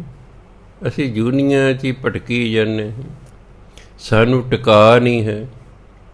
ਜਿਹੜੇ ਨਾਮ ਜਪਦੇ ਨੇ ਉਹਨਾਂ ਨੂੰ ਸਦਾ ਲਈ ਪਰਮਾਤਮਾ ਦੀ ਦਰਗਾਹ 'ਚ ਨਾ ਟਿਕਾਣਾ ਮਿਲ ਜਾਂਦਾ ਹੈ। ਉਹ ਜੰਮਣ ਮਰਨ ਦੇ ਚੱਕਰ ਤੋਂ ਰਹਿਤ ਹੁੰਦੇ ਨੇ, ਉਹ ਵਿਸ਼ਰਾਮ ਕਰਦੇ ਨੇ। ਵਿਸ਼ਰਾਮ ਹੁੰਦਾ ਆਰਾਮ ਕਰਨਾ, ਕੰਮ ਤੋਂ ਆਰਾਮ ਕਰਨ ਲੱਗ ਜਾਣਾ। ਜੰਮਣ ਮਰਨ ਤੋਂ ਰਹਿਤ ਹੋ ਕੇ ਪਰਮਾਤਮਾ ਦੀ ਦਰਗਾਹ ਸਦਾ ਲਈ ਟਿਕ ਜਾਣ ਨੂੰ ਵਿਸ਼ਰਾਮ ਕਹਿੰਦੇ। ਨਾਮ ਜਪ ਜਪ ਕੇ ਜਿਹੜੇ ਪਰਮਾਤਮਾ ਦੇ ਸੇਵਕ ਨੇ, ਉਹ ਪਰਮਾਤਮਾ ਦੇ ਦਰਗਾਹ 'ਚ ਉਹਨਾਂ ਨੂੰ ਟਿਕਾਣਾ ਮਿਲ ਜਾਂਦਾ ਹੈ। ਨਾਨਕ ਤਿੰਨ ਪੁਰਖ ਕੋ ਊਤਮ ਕਰ ਮਾਨ। ਹੇ ਭਾਈ, ਇਹੋ ਜਿਹੇ ਮਹਾਂਪੁਰਖਾਂ ਨੂੰ ਉੱਤਮ ਕਰਕੇ ਸਮਝਣਾ ਚਾਹੀਦਾ ਵੀ ਉਹ ਉੱਤਮ ਪੁਰਖ ਨੇ, ਜਿਹੜੇ ਨਾਮ ਜਪ ਜਪ ਕੇ, ਜਿਹੜੇ ਜੰਮਣ ਮਰਨ ਤੋਂ ਰਹਿਤ ਹੋ ਗਏ, ਪਰਮਾਤਮਾ ਦੀ ਦਰਗਾਹ 'ਚ ਪਹੁੰਚ ਗਏ। ਇਹੋ ਜਿਹੇ ਪੁਰਖ ਜਿਹੜੇ ਨੇ, ਇਹ ਉੱਤਮ ਕਰਕੇ ਇਹਨਾਂ ਨੂੰ ਸਮਝਦੇ ਵੀ ਉੱਤਮ ਪੁਰਖ ਨੇ। ਅੱਗੇ ਕਹਿੰਦੇ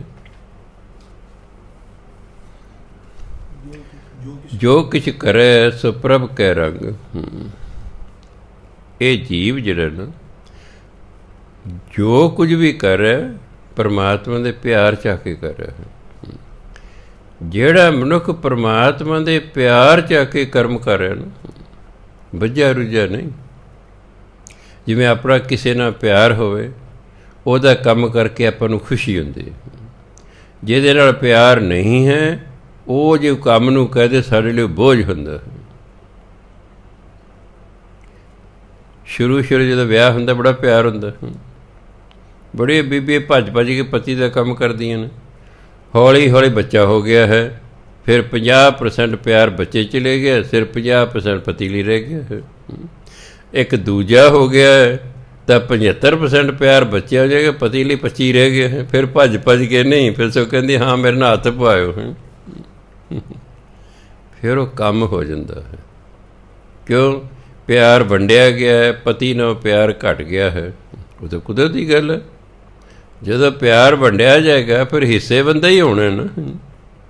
4 ਜੀ ਹੋ ਗਏ ਨੇ ਅਤੇ ਪਿਆਰ ਹੁਣ 4 'ਚ ਵੰਡਿਆ ਅਤੇ 25% ਹੀ ਰਹਿ ਗਏ ਨਾ। ਫਿਰ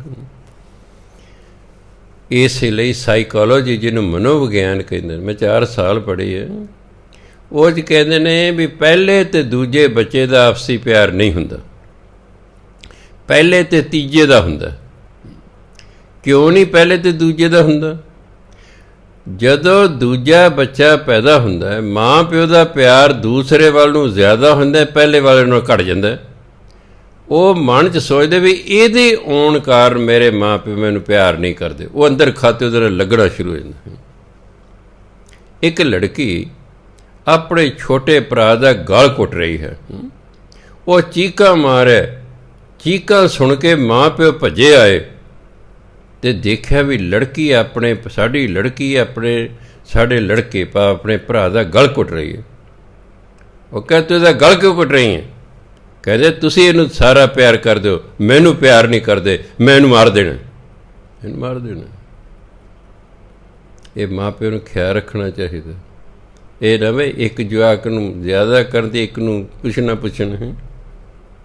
ਉਹ ਫਿਰ ਝੰਡੇ ਚੱਕ ਲੈਂਦਾ ਹੈ ਲਾਲ ਰੰਗ ਦੇ। ਕੋਈ ਨਹੀਂ ਕਰਦਾ, ਨਾ ਕਰੋ ਮੈਨੂੰ ਪਿਆਰ, ਦੱਸਦਾ ਮੈਂ ਤੁਹਾਨੂੰ। ਜਿਹੜਾ ਸਾਈਕੋਲੋਜੀ ਸਬਜੈਕਟ ਬੜਾ ਇੰਟਰਸਟਿੰਗ ਹੈ, ਮੈਨੂੰ ਬੜਾ ਚੰਗਾ ਲੱਗਦਾ ਸੀ, ਬੜਾ ਮੈਂ ਧਿਆਨ ਨਾਲ ਉਹਨੂੰ 4 ਸਾਲ ਪੜ੍ਹਿਆ। ਹਾਂਜੀ, ਬਿਲਕੁਲ ਠੀਕ ਹੈ। ਜਦੋਂ ਤੀਜਾ ਬੱਚਾ ਹੁੰਦਾ, ਪਹਿਲਾਂ ਕਾਫੀ ਵੱਡਾ ਹੋ ਜਾਂਦਾ, ਉਹ ਫਿਰ ਤੀਜੇ ਨੂੰ ਖਿਡਾਉਂਦਾ ਹੈ, ਚੱਕਦਾ ਹੈ।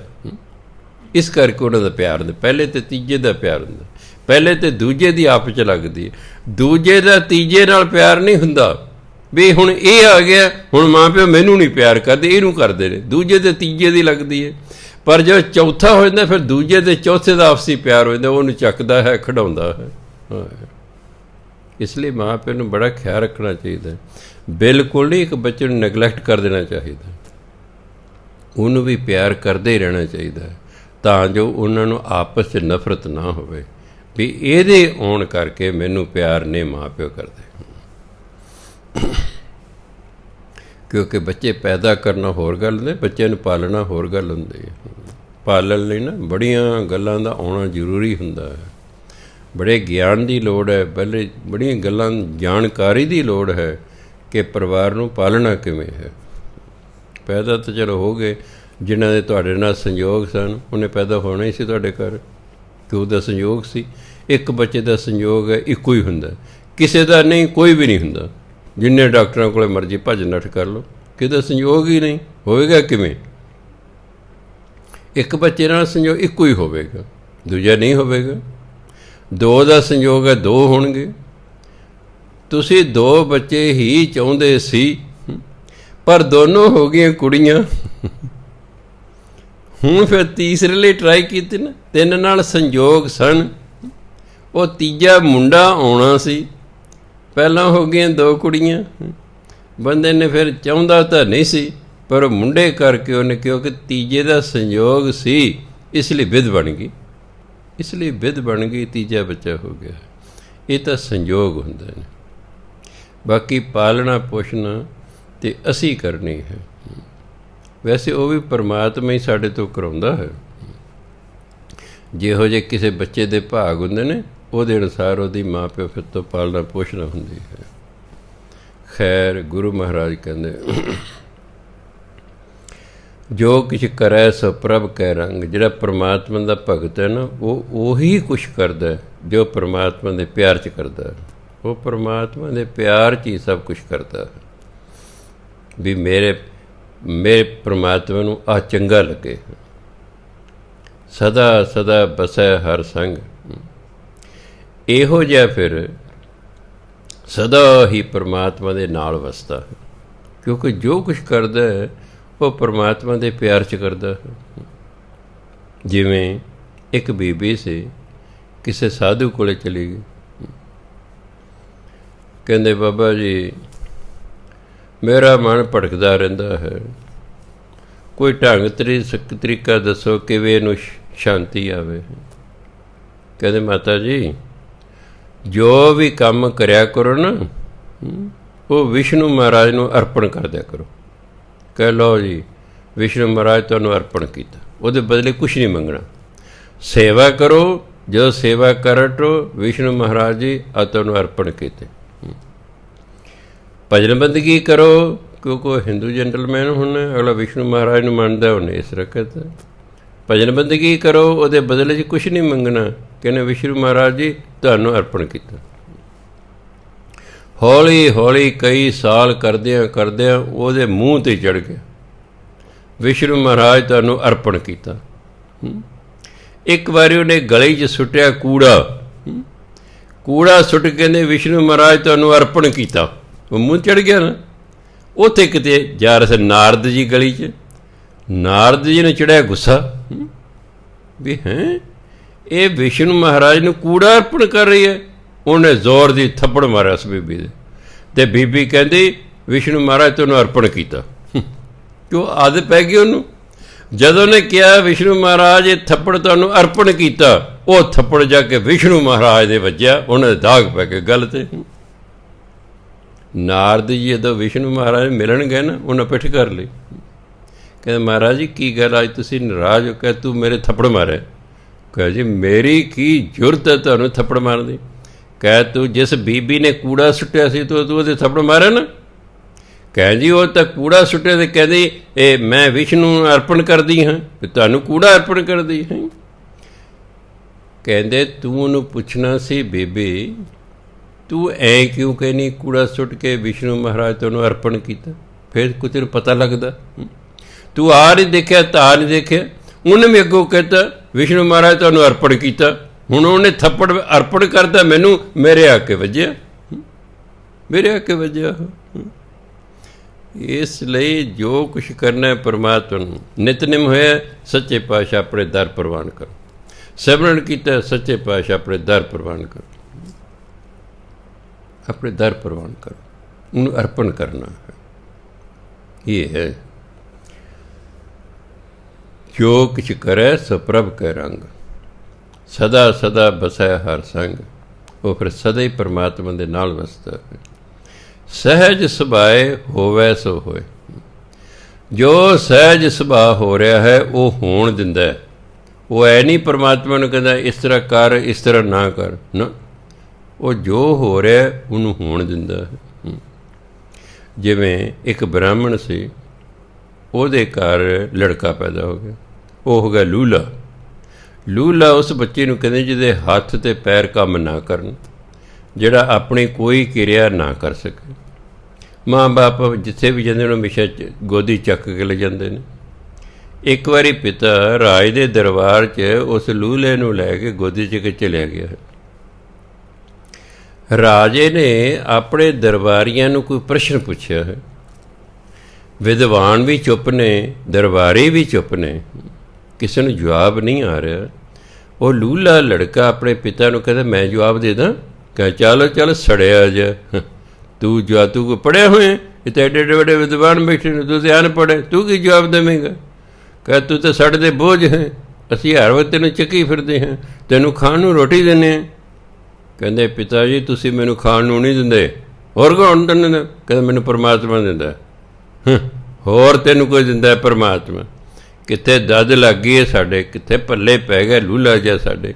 ਕਰਦਾ ਕਰਦਾ ਘਰ ਆ ਗਿਆ, ਘਰ ਵਾਲੀ ਕਹਿੰਦਾ ਇਹ ਐਂ ਅੱਗੋਂ ਕਹਿੰਦਾ ਆਪਾਂ ਇਹਨੂੰ ਖਾਣ ਪੀਣ ਨੂੰ ਦੇ, ਕਹਿੰਦਾ ਤੁਸੀਂ ਮੈਨੂੰ ਨਹੀਂ ਖਾਣ ਪੀਣ ਨੂੰ ਦਿੰਦੇ, ਮੈਨੂੰ ਤਾਂ ਭਗਵਾਨ ਖਾਣ ਪੀਣ ਨੂੰ ਦਿੰਦਾ ਹੈ। ਜਨਾਨੀ ਚੜਿਆ ਗੁੱਸਾ, ਕਹਿੰਦੇ ਇਹਨੂੰ ਜੰਗਲ ਛੱਡਿਓ। ਉਹ ਬਾਪ ਲੈ ਗਿਆ ਲੂਹ ਲੈ ਨੂੰ ਇੱਕ ਦਰਖਤ ਹੇਠਾਂ ਬਿਠਾਇਆ, ਕੁਦਰਤੀ ਦਰਖਤ ਫਲਦਾਰ ਸੀ, ਉਹ ਉਹਦੇ ਚੜ੍ਹ ਕੇ ਆ ਗਏ, ਜਾਂ ਦੇਖਦੇ ਤੈਨੂੰ ਕਿਹੜਾ ਭਗਵਾਨ ਦਿੰਦਾ ਖਾਣ। ਉਹ ਵੀ ਆਨੰਦ 'ਚ ਬੈਠਾ। ਜਾਨਵਰ ਦਰਖਤ 'ਤੇ ਆਉਂਦੇ ਨੇ, ਠੂੰਗ ਮਾਰਦੇ ਨੇ, ਉਹ ਫਲ ਹੇਠਾਂ ਡਿੱਗ ਪੈਂਦਾ, ਆਪਣਾ ਖਾ ਕੇ ਗੁਜ਼ਾਰਾ ਕਰ ਲੈਂਦਾ ਹੈਗਾ। ਪਰ ਕੋਈ ਇੱਕ ਬੰਦਾ ਆਇਆ, ਉਹ ਪਾਣੀ ਦਾ ਘੜਾ ਰੱਖ ਗਿਆ, ਵਿਚਾਰਾ ਲੂਲਾ ਬੈਠਾ, ਪਿਆਸਾ ਹੀ ਨਾ ਮਰ ਜੇ ਹੈ। ਉਹ ਨਾਲ ਭਾਂਡਾ ਰੱਖ ਗਿਆ, ਘੜਾ ਰੱਖ ਲਿਆ, ਚੱਲ ਵੀ ਪਾਣੀ ਪੂਣੀ ਪੀ ਲਿਆ ਕਰੇਗਾ। ਨਾਰਦ ਜੀ ਫਿਰਦੇ ਫਿਰਾਉਂਦੇ ਉੱਥੇ ਆ ਗਏ।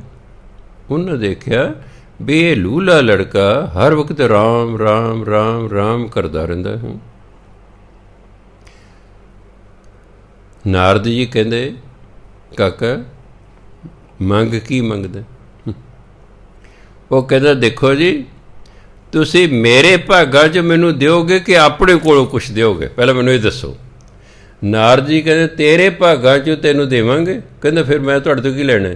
ਫਿਰ ਜੋ ਮੇਰੇ ਭਾਗਾਂ 'ਚ ਲਿਖੋ ਤਾਂ ਮੈਨੂੰ ਮਿਲ ਹੀ ਜਾਣਾ, ਮੈਂ ਫਿਰ ਤੁਹਾਡੇ ਤੋਂ ਕਿਉਂ ਮੰਗਾ ਵੀ ਮੈਨੂੰ ਆ ਦਿਓ? ਆਪਣੇ ਕੁਛ ਕੋਲੋਂ ਦੇ ਸਕਦੇ ਹੋ ਦਿਓ। ਕਹਿੰਦੇ ਤੈਨੂੰ ਪਤਾ ਮੈਂ ਕੌਣ ਹਾਂ? ਕਹਿੰਦਾ ਮੈਨੂੰ ਪਤਾ ਤੁਸੀਂ ਬ੍ਰਹਮਾ ਦੇ ਪੁੱਤਰ ਨਾਰਦ ਹੋ। ਕਿ ਤੂੰ ਕਿਵੇਂ ਜਾਣਦੇ? ਬਸ ਕਹਿੰਦਾ ਮੈਨੂੰ ਪਤਾ। ਨਾਰਦ ਜੀ ਜੇ ਤਾਂ ਤੁਸੀਂ ਆਪਣੇ ਕੋਲੋਂ ਮੈਨੂੰ ਕੁਛ ਦੇ ਸਕਦੇ ਹੋ ਤਾਂ ਦਿਓ, ਜੇ ਮੇਰੇ ਭਾਗਾਂ 'ਚ ਲੈ ਕੇ ਮੈਨੂੰ ਦੇਣੇ ਤੇ ਫਿਰ ਮੈਂ ਤੁਹਾਡੇ ਤੋਂ ਕੀ ਕਰਾਉਣਾ? ਤੁਸੀਂ ਆਪਣਾ ਜਾਓ। ਨਾਰਦ ਚਲਿਆ ਗਿਆ, ਬੜਾ ਹੈਰਾਨ ਹੈ ਵੀ ਕਮਾਲ ਦਾ ਜਵਾਕ ਹੈ। ਉਹਨੇ ਕਿਤੇ ਜਾ ਕੇ ਆਪਣੀ ਘਰ ਵਾਲੇ ਨੇ ਗੱਲ ਕਰਤੀ ਸਰਸਵਤੀ ਨਾਲ। ਵਿਸ਼ਨੂੰ ਆਪਣੇ ਬ੍ਰਹਮਾ ਜੀ, ਉਹ ਨਾਰਦ ਜਾ ਕੇ ਬ੍ਰਹਮਾ ਜੀ ਦਾ ਆਪਣੇ ਪਿਤਾ ਨੂੰ ਦੱਸਿਆ ਵੀ ਐਂ ਲੜਕਾ ਕਿਉਂ ਮਿਲਿਆ। ਬ੍ਰਹਮਾ ਜੀ ਕਹਿੰਦੇ ਫਿਰ ਤਾਂ ਇਹੋ ਜਿਹੇ ਲੜਕੇ ਦੇ ਦਰਸ਼ਨ ਕਰਨੇ ਚਾਹੀਦੇ ਨੇ। ਬ੍ਰਹਮਾ ਦੀ ਘਰ ਵਾਲੀ ਸਰਸਵਤੀ ਸੀ, ਉਹ ਕਹਿੰਦੀ ਮੈਂ ਵੀ ਨਾਲ ਜਾਵਾਂਗੀ। ਆ ਰਹੇ ਸਨ, ਅੱਗੋਂ ਜਿਹੜੇ ਵਿਸ਼ਨੂੰ ਮਹਾਰਾਜ ਟੱਕਰ ਗਏ। ਕਹਿੰਦੇ ਵੀ ਕਿੱਥੇ ਚੱਲੇ ਹੋ? ਕਹੇ ਜੀ ਇਸ ਤਰ੍ਹਾਂ ਇੱਕ ਲੜਕਾ ਹੈ। ਵਿਸ਼ਨੂੰ ਮਹਾਰਾਜ ਕੇ ਚਲ ਮੈਂ ਵੀ ਚੱਲਦਾ, ਦਰਸ਼ਨ ਕਰਦੇ ਇਹੋ ਜਿਹੇ ਮੁਝੇ ਬੱਚੇ ਦੇ। ਵਿਸ਼ਨੂੰ ਮਹਾਰਾਜ ਦੀ ਘਰ ਵਿੱਚ ਲక్ష్ਮੀ ਕਹਿੰਦੀ ਮੈਂ ਵੀ ਜਾਵਾਂਗੀ, ਉਹ ਵੀ ਤੁਰ ਪਏ। ਅੱਗੋਂ ਸ਼ਿਵ ਜੀ ਮਹਾਰਾਜ ਟੱਕਰ ਗਏ। ਉਹ ਕਹਿੰਦੇ ਭਾਈ ਕਿੱਥੇ ਚੱਲੇ ਸਾਰੇ? ਕਹੇ ਜੀ ਇਸ ਤਰ੍ਹਾਂ ਇੱਕ ਲੜਕਾ ਹੈ, ਅਸੀਂ ਉਹ ਦਰਸ਼ਨ ਕਰਨ ਚੱਲੇ। ਕਹੇ ਚਲ ਫਿਰ ਮੈਂ ਵੀ ਚੱਲਦਾ। ਪਾਰਵਤੀ ਜੀ ਕਹਿੰਦੇ ਮੈਂ ਵੀ ਚੱਲਦੀ ਹਾਂ। ਸਾਰੇ ਆ ਗਏ ਜੀ। ਨਾਰਦ ਜੀ ਨੇ ਉਹਨਾਂ ਨੂੰ ਥੋੜ੍ਹਾ ਜਿਹਾ ਪਿੱਛੇ ਬਿਠਾਤਾ ਵੀ ਉਹ ਜਿਹੜਾ ਦਰਖਤ ਹੈ ਨਾ ਝਾੜੀ ਦੇ ਪਿੱਛੇ ਉਹ ਲੜਕਾ ਬੈਠਾ। ਬ੍ਰਹਮਾ ਜੀ ਕਹਿੰਦੇ ਮੈਂ ਜਾ ਕੇ ਆਉਣਾ। ਬ੍ਰਹਮਾ ਜੀ ਗਏ, ਉਹਨੇ ਨਮਸਕਾਰ ਕੀਤੇ। ਆਓ ਜੀ ਬ੍ਰਹਮਾ ਜੀ ਆਓ। ਬ੍ਰਹਮਾ ਜੀ ਹੈਰਾਨ ਹੈ ਵੀ ਬੱਚਾ ਮੈਨੂੰ ਜਾਣਦਾ। ਬ੍ਰਹਮਾ ਜੀ ਕਹਿੰਦੇ ਮੰਗ ਕੀ ਮੰਗਦਾ? ਕਹਿੰਦਾ ਦੇਖੋ ਜੀ ਮੇਰੇ ਭਾਗਾਂ 'ਚੋਂ ਮੈਨੂੰ ਦਿਓਗੇ ਕਿ ਆਪਣੇ ਕੋਲੋਂ ਕੁਛ ਦਿਓਗੇ? ਕਹ ਨਾ ਤੇਰੇ ਭਾਗਾਂ 'ਚ ਦਿਓਗੇ। ਫਿਰ ਉਹ ਤਾਂ ਕਦੇ ਮੈਨੂੰ ਮਿਲ ਹੀ ਜਾਣਾ, ਤੁਸੀਂ ਮੈਨੂੰ ਕੀ ਸਵਾਹ ਦਿਓਗੇ? ਜਾਓ ਤੁਸੀਂ, ਮੈਨੂੰ ਨਹੀਂ ਚਾਹੀਦੇ। ਆਪਣੇ ਕੋਲੋਂ ਕੁਛ ਦੇਣਾ ਤੇ ਗੱਲ ਕਰੋ। ਚਲੇ ਗਏ ਬ੍ਰਹਮਾ ਜੀ। ਵਿਸ਼ਨੂੰ ਕਹਿੰਦੇ ਮੈਂ ਜਾਣਾ। ਵਿਸ਼ਨੂੰ ਮਹਾਰਾਜ ਗਏ, ਉਹਨੇ ਮੱਥਾ ਟੇਕਿਆ। ਜਾਓ ਜੀ ਵਿਸ਼ਨੂੰ ਮਹਾਰਾਜ ਜੀ ਤੁਸੀਂ ਦਰਸ਼ਨ ਦਿੱਤੇ ਨੇ, ਕਿਵੇਂ ਆਏ ਹੋ? ਕਹਿ ਸਾਨੂੰ ਪਤਾ ਲੱਗਿਆ ਵੀ ਤੂੰ ਅਪਾਹਜ ਹੈ, ਅਸੀਂ ਤੈਨੂੰ ਕੁਛ ਦੇਣਾ ਚਾਹੁੰਦੇ। ਕਹਿੰਦੇ ਪਹਿਲਾਂ ਇਹ ਦੱਸੋ ਜੀ ਤੁਸੀਂ ਆਪਣੇ ਕੋਲੋਂ ਮੈਨੂੰ ਕੁਛ ਦਿਓਗੇ ਕਿ ਮੇਰੇ ਭਾਗਾਂ 'ਚੋਂ ਦਿਓਗੇ? ਕਹਿੰਦੇ ਨਹੀਂ ਤੇਰੇ ਭਾਗਾਂ 'ਚੋਂ ਦਿਆਂਗੇ। ਕਹਿੰਦੇ ਫਿਰ ਮੇਰੇ ਭਾਗਾਂ ਦਿਓਗੇ ਤਾਂ ਫਿਰ ਮੇਰੇ ਭਾਗਾਂ 'ਚ ਹੈ, ਉਹ ਤਾਂ ਮੈਨੂੰ ਮਿਲ ਹੀ ਜਾਣਾ, ਅਤੇ ਤੁਹਾਡੇ ਤੋਂ ਮੈਂ ਕੀ ਕਰਾਉਣਾ? ਤੁਸੀਂ ਜਾਓ। ਉਹ ਵੀ ਆ ਗਏ। ਸ਼ਿਵ ਜੀ ਕਹਿੰਦੇ ਮੈਂ ਜਾਣਾ। ਸ਼ਿਵ ਜੀ ਚਲੇ ਗਏ। ਕਹਿੰਦੇ ਕਾਕਾ ਅਸੀਂ ਤੈਨੂੰ ਕੁਝ ਦੇਣਾ ਚਾਹੁੰਦੇ ਹਾਂ, ਮੰਗ ਕੀ ਚਾਹੀਦਾ? ਕਹਿੰਦੇ ਪਹਿਲਾਂ ਮੈਨੂੰ ਦੱਸੋ ਜੀ ਤੁਸੀਂ ਆਪਣੇ ਕੋਲੋਂ ਮੈਨੂੰ ਕੁਛ ਦਿਓਗੇ ਕਿ ਮੇਰੇ ਭਾਗਾਂ 'ਚ ਦਿਓਗੇ? ਕਹਿੰਦੇ ਤੇਰੇ ਭਾਗਾਂ 'ਚ ਦਿਓਗੇ। ਕਹਿੰਦੇ ਉਹ ਤਾਂ ਫਿਰ ਮੇਰੇ ਕੋਲ ਹੈ ਹੀ ਹੈ, ਉਹ ਤੁਸੀਂ ਕੀ ਦਿਓਗੇ? ਉਹ ਤਾਂ ਮੇਰੇ ਭਾਗਾਂ 'ਚ ਲਿਖਿਆ ਹੋਇਆ, ਆਪਣੇ ਕੋਲ ਦੇਣਾ ਤੇ ਕੁਛ ਦਿਓ। ਜਵਾਬ ਸੁਣ ਕੇ ਵਿਸ਼ਨੂੰ ਸ਼ਿਵ ਜੀ ਮਹਾਰਾਜ ਮੁੜਿਆ। ਕਹਿੰਦੇ ਬੰਦਾ ਤਾਂ ਬੜਾ ਜਵਾਕ ਅਤੇ ਬਹੁਤ ਸਿਆਣਾ ਹੈ। ਹੁਣ ਯਾਰ ਆਪਾਂ ਤਿੰਨੋਂ ਦੇਵਤੇ ਇਕੱਠੇ ਹੋਏ ਹਾਂ, ਕੁਛ ਦੇਣਾ ਹੀ ਚਾਹੀਦਾ। ਤਿੰਨੋਂ ਹੀ ਚਲੇ ਗਏ ਉਹਦੇ ਕੋਲ। ਬ੍ਰਹਮਾ ਜੀ ਕਹਿੰਦੇ ਅੱਛਾ ਤੂੰ ਕਿਹਾ ਸੀ ਨਾ ਆਪਣੇ ਕੋਲ, ਅਸੀਂ ਹੁਣ ਮੈਂ ਆਪਣੇ ਕੋਲੋਂ ਤੈਨੂੰ ਦਿੰਦਾ, ਮੈਂ ਤੈਨੂੰ ਸਰੀਰ ਦੇ ਸਾਰੇ ਅੰਗ ਪੂਰੇ ਦਿੰਦਾ। ਜਦੋਂ ਕਿਹਾ ਉਹ ਸਾਰੇ ਅੰਗ ਉਹਦੇ ਪੂਰੇ ਹੋ ਗਏ, 9 ਵਰਨ ਹੋ ਗਏ। ਵਿਸ਼ਨੂੰ ਮਹਾਰਾਜ ਕਹਿੰਦੇ ਮੈਂ ਜਿਹੜਾ ਤੈਨੂੰ ਜਿਹੜਾ ਹੈ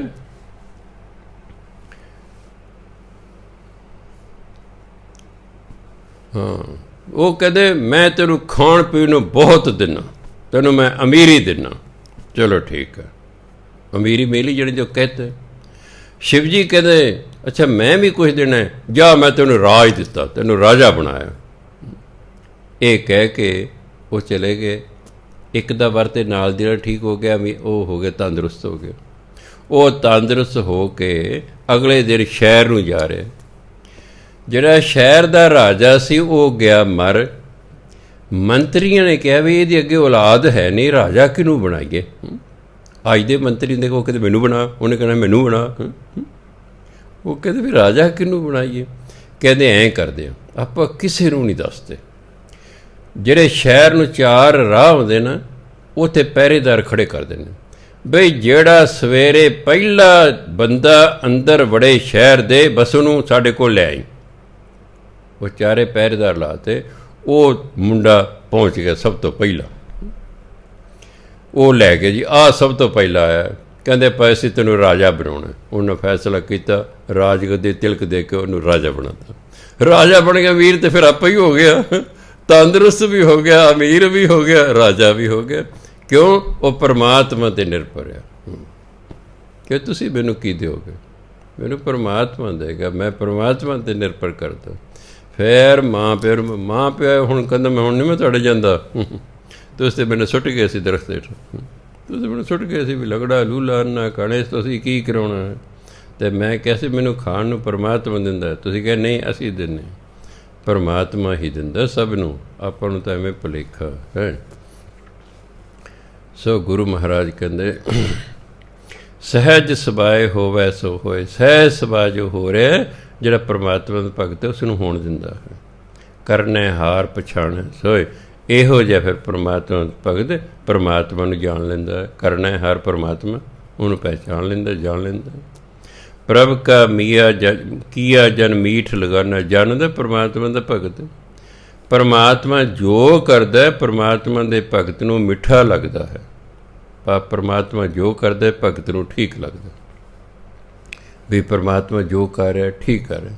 तेरा भाणा मीठा लग, हर नाम पदार्थ नानक मंग। पंच पातशाह उन्हें मीठा लगता। जैसा सा तैसा दृष्टन। फिर इसलिए जिहो जिहा परमात्मा है उसे रूप च उन्हां भगतां नूं दिस पैंदा है। जिस ते उपजे तिस माहे समाए।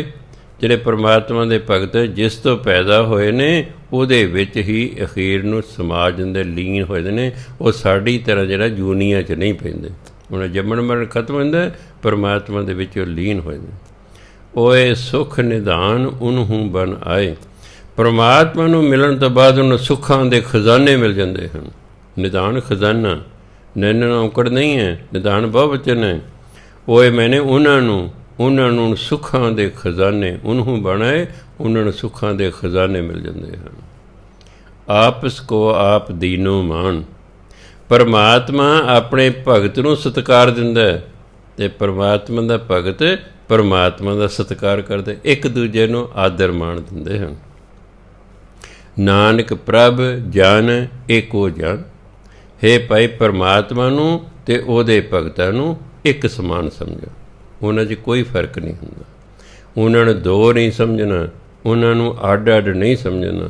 ਉਹਨਾਂ ਨੂੰ ਰੱਬ ਰੂਪ ਹੀ ਸਮਝਣਾ ਕਿ ਪਰਮਾਤਮਾ ਅਤੇ ਉਹਦੇ ਭਗਤ ਵਿੱਚ ਕੋਈ ਫਰਕ ਨਹੀਂ ਹੁੰਦਾ। ਸਤਿਕਾਰਯੋਗ ਸਾਧ ਸੰਗਤ ਸਮਾਂ ਹੋ ਗਿਆ। ਵਾਹਿਗੁਰੂ ਜੀ ਕਾ ਖਾਲਸਾ, ਵਾਹਿਗੁਰੂ ਜੀ ਕੀ ਫਤਿਹ।